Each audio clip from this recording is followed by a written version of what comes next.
Imagine getting paid just for sharing your thoughts on products and services you use every day. With Survey Junkie, it's that simple. Click on the link in the video description to discover how you can start earning today by taking surveys. Alison Hammond is at the center of a battle royale between ITV and the BBC for talent after she was offered yet another show by Auntie, who are throwing money at her in the hope she goes head-to-head with This Morning and steals viewers. The 49-year-old Great British Bake Off host is said to have been approached to front a travel show called Florida Unpacked. BBC bosses have already signed her to host Alison Hammond's Big Weekend, which would see her spend 48 hours interviewing famous faces in 2025. Insiders told Mail Online that the Beeb won't give up on bagging her for more projects, despite her last show Clear the Dance Floor being axed before it even aired. Finding the right format for Alison on the BBC will be one in the eye for ITV at a time when both broadcasters are fighting for ratings and talent. It's turning into wacky races with stars moving across on both sides, but I think the BBC is winning, the source said. As part of this war, Alison Hammond has reportedly been offered a new show by the BBC, which could go head-to-head in the schedules with This Morning, causing a nightmare for her current bosses. In a tit-for-tat fight, ITV recently lured over Gary Lineker, Zoe Ball, Vernon Kay, and Graham Norton, despite being among the BBC's highest-paid stars. Mark Borkowski, one of Britain's leading PR gurus, told Mail Online today, "It's always about the power of the celebrity in terms of generating these wars. I remember when Morecambe and Wise going on to ITV and the noise that made."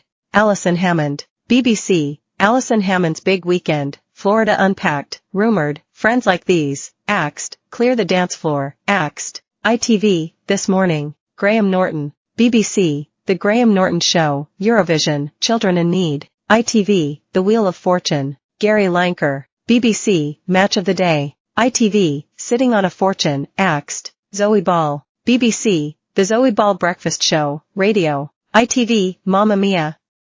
I Have a Dream, axed, Holly Willoughby, BBC, rumored to be in talks to host Strictly Come Dancing in the future, Freeze the Fear with Wim Hof, ITV, This Morning, Paddy McGuinness, BBC, Top Gear, Question of Sport, ITV, ex-host of Take Me Out, Bradley Walsh, BBC, Gladiators, ITV, The Chase, Vernon Kay, BBC, Radio 2 Show, ITV, This Morning and Loose Men. What's interesting is the complexity, the difficulty of creating new formats that actually succeed in the age of social media when there's so much criticism and so much antagonism.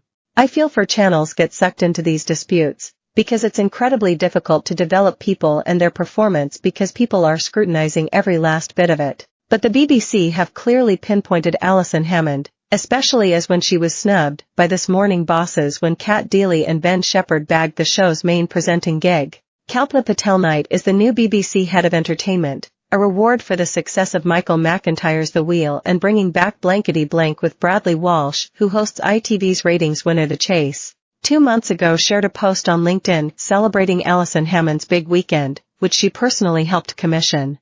Each episode will see Alison spend 48 hours with a celebrity, and it will be broadcast on BBC One and iPlayer next year. Kalpana also crowed about the success of Gladiators, which returned this year, hosted by Mr. Walsh, and was a massive hit. Last year, it was claimed that ITV's managing director, media and entertainment Kevin Lygos had drawn up a revenge plan to get BBC stars to come the other way to stem the flow from his side. Both Gary Lineker, 63, and Zoe Ball, 53, were taken on by the network, despite being the BBC's highest-paid stars, although their shows flopped. Mr. Lygos' strategy emerged after the BBC stole the broadcaster's talent such as Holly Willoughby, 43, former Take Me Out host Paddy McGuinness, 50, Bradley Walsh, 64, and more recently, Ms. Hammond, who the network believed they trained and nurtured. Brand and culture expert Nick Eade said, "Gone are the days of the golden handshake, which would ensure a TV star would stay loyal to one TV channel for a number of years. It is an expensive solution to keeping the talent, and TV bosses cannot justify it anymore. Terrestrial TV is suffering, and the BBC has the clout to poach TV stars from other channels who it hopes will prove our